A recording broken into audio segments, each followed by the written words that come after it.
It began under the blazing Roman sun, when nearly 1 million souls, young, old, rich, poor, filled the streets near St. Peter's.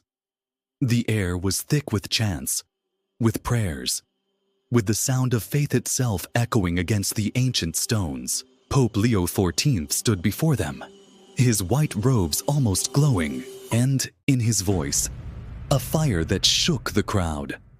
"You are the sign that a different world is possible," he said. But behind those words, behind the smiles, something else was moving in the shadows of the Vatican. Rumors swirled, whispers of decisions so shocking they could shatter centuries of tradition. 7 Catholic customs, beloved by millions, were said to be on the edge of extinction. And at the heart of it all, the name no one expected, Cardinal Luis Tagle, the same man who had just presided over the Jubilee of Digital Missionaries, urging Catholics to resist manipulation online. The same man now being pulled into a battle most of the faithful will never see. In the weeks ahead, the Pope's schedule looks simple. Mass for the poor in Albano on August 17th. Prayer intentions for mutual coexistence. Meetings behind closed doors. But in Rome, nothing is simple.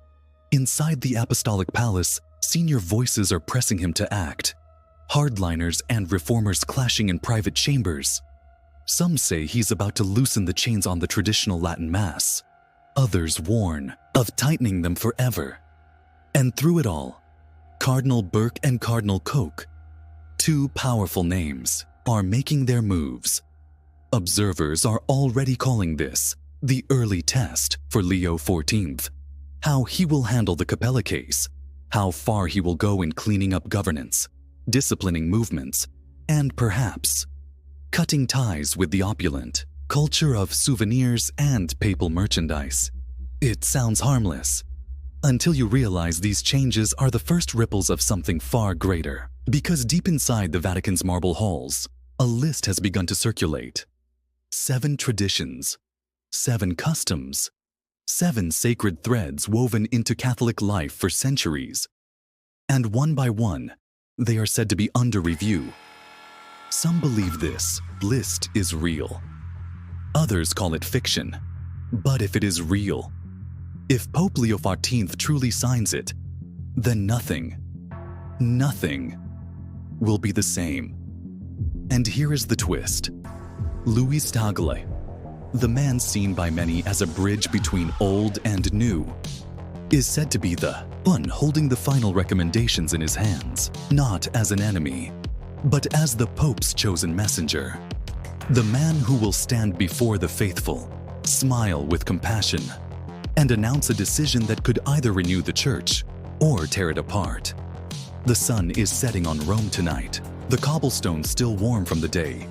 Pilgrims light candles, priests hurry through narrow alleys, and in the distance, the dome of St. Peter's looms like a sentinel over the city.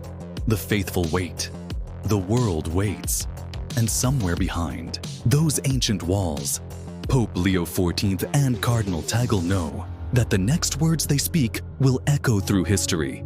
They say the Church has weathered storms before, but this feels different.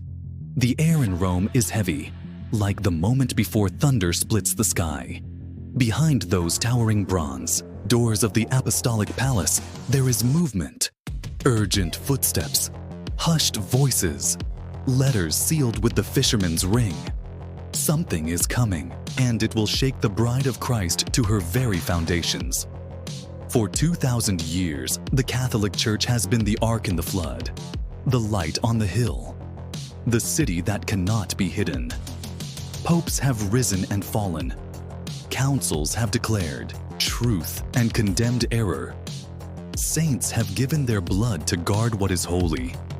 And yet now, in 2025, we stand on the edge of a decision that will either guard that truth or risk tearing it away, one tradition at a time.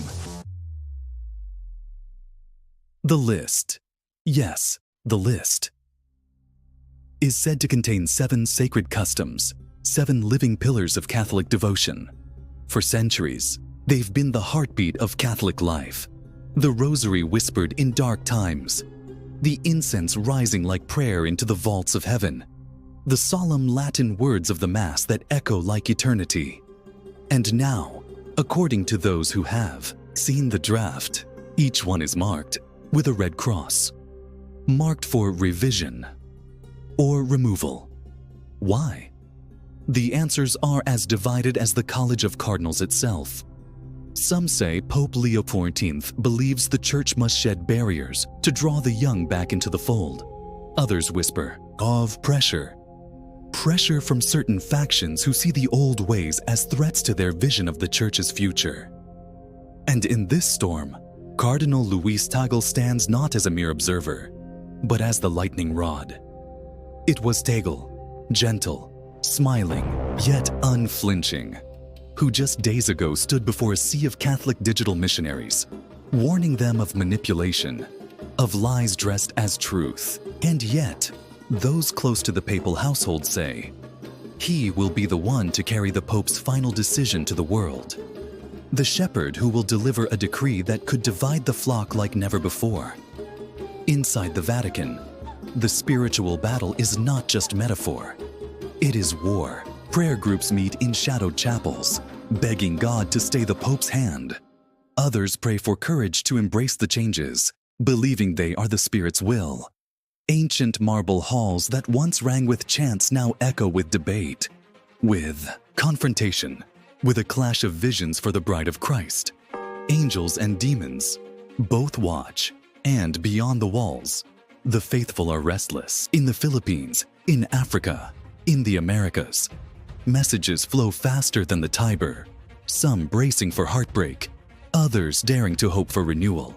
Meanwhile, Pope Leo XIV moves quietly through his schedule, smiling at pilgrims, blessing children, speaking of mercy. But those who know the ways of the Vatican, they can see the weight in his eyes. They can see he is holding something back. Soon, very soon, the Holy Father will stand before the Church and speak, whether from the balcony of St. Peter's or in a written decree, no one knows.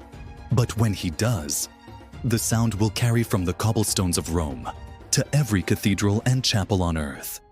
And the question that haunts even the most faithful, is this: are we about to witness the pruning that will purify the bride of Christ? Or the beginning of a shaking so fierce that even the elect will tremble? And then, the first blow fell. It came not as a whisper, but as a thunderclap, shattering the silence of centuries. Word spread through the Vatican corridors like fire racing through dry wheat. The first tradition to be stripped from the life of the faithful would be announced. And when the name was spoken, the world gasped.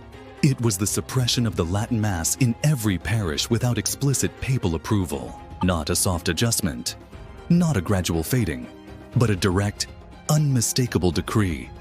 The language that had carried saints into eternity, the tongue that had bound Catholics across continents, now placed behind a gate locked with the keys of Rome. Cries rose instantly, priests falling to their knees in the quiet of sacristies, lay faithful clutching their rosaries tighter, tears streaming as they asked, "Heaven, why? Why now?" Inside the College of Cardinals, the divide widened into a chasm. The old guard saw betrayal, the younger reformers saw progress, and in the middle stood Pope Leo XIV, his eyes unblinking, his voice steady, even as the storm around him swelled. But this was only the first of 7. The second came like a dagger wrapped in velvet, the banning of public processions outside church grounds without diocesan clearance. For centuries, the faithful had carried statues of the Virgin through the streets, had sung litanies under the open sky, had brought Christ himself in the Blessed Sacrament to the very doors of the suffering. Now, those streets would fall silent. The third decree cut deeper still, the prohibition of the ringing of church bells for anything except the liturgy itself. No more joyous peals at weddings, no more urgent tolling in times of danger. the sound that once scattered demons and proclaimed hope would be muffled. As each announcement was read, you could almost hear the rumble in the heavens. Those with eyes to see knew this was not just policy. This was a spiritual clash. For every tradition stripped away, there was a countermove in the unseen realm. Angels rallying, demons pressing forward. The Vatican had become a battlefield. Cardinal Luis Tagle, still wearing the warm smile he was known for, stepped into the role he had been given, not by choice, but by obedience. He spoke gently, pleading for unity, urging the faithful to trust the Holy Father's discernment. But deep inside, those close to him saw the weight he carried, the knowledge that history's judgment would one day fall on these days. And yet, the fourth tradition fell, the removal of mandatory kneeling after the consecration, replaced with postures of active participation, determined locally. Many knelt anyway, tears staining the marble floors, unwilling to stand when Christ himself was raised before them. The fifth, a halt to all Marian coronations within dioceses unless approved by the Vatican Secretariat. The crowned images of the Mother of God halted, waiting for a signature from Rome. The sixth, restrictions on incense usage, citing health, but stripping the liturgy of that rising fragrance that had symbolized prayer itself since the Temple of Solomon. And then, the seventh, the one that broke the voices of the faithful into sobs and cries, the ban on placing personal devotional objects on or near altars. No more small crucifixes from a grandmother's hands. No more rosaries, blessed by a saint's touch.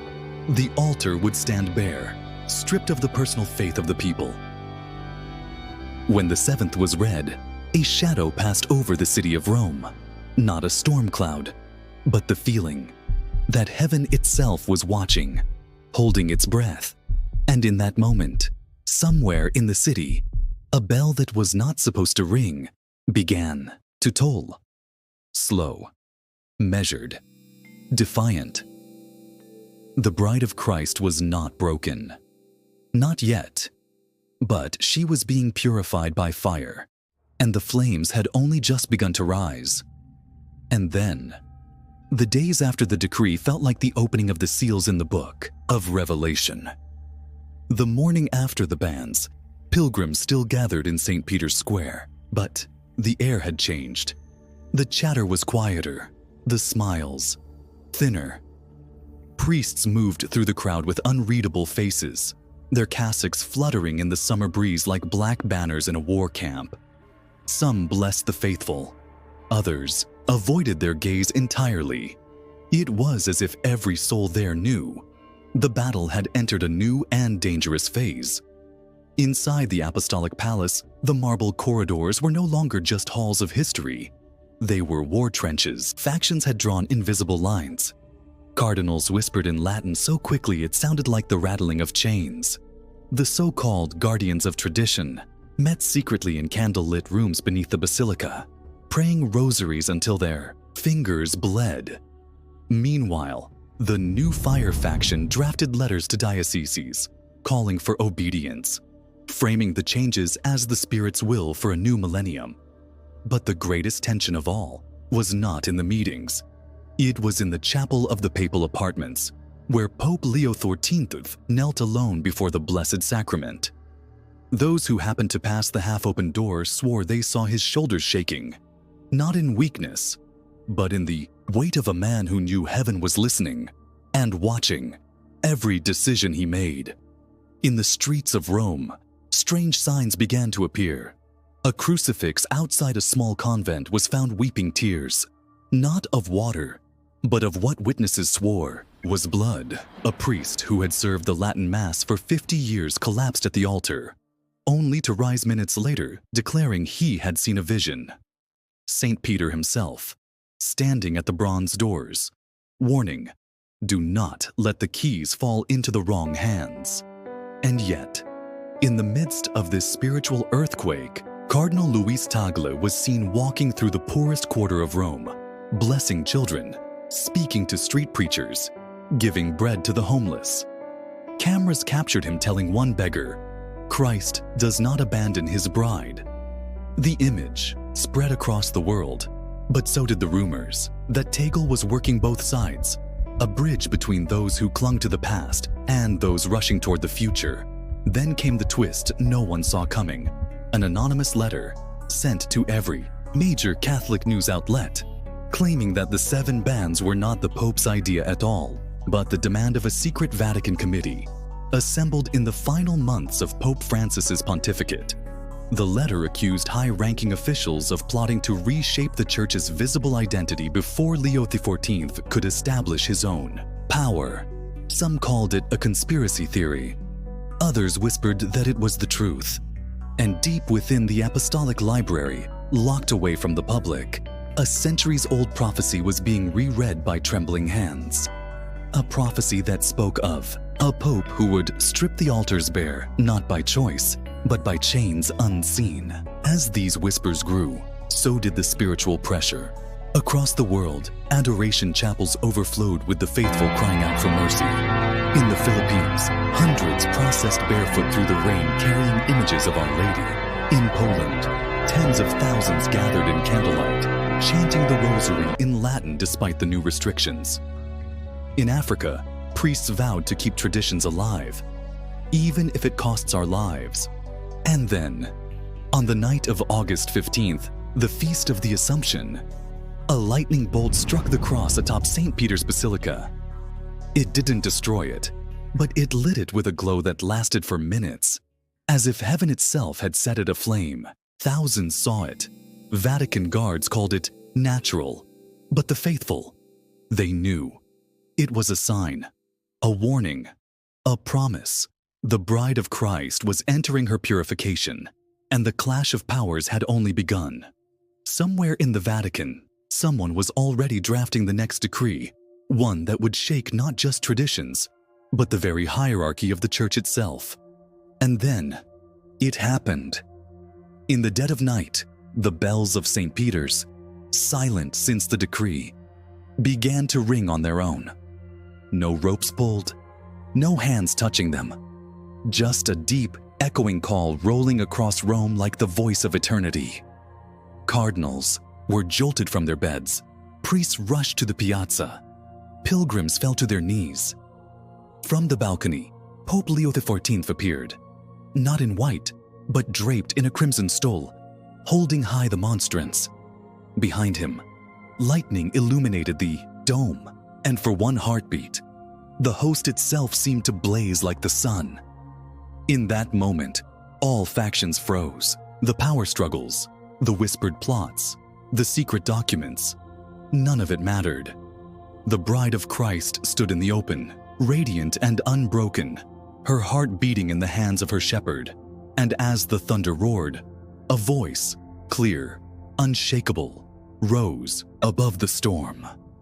The gates of hell shall not prevail.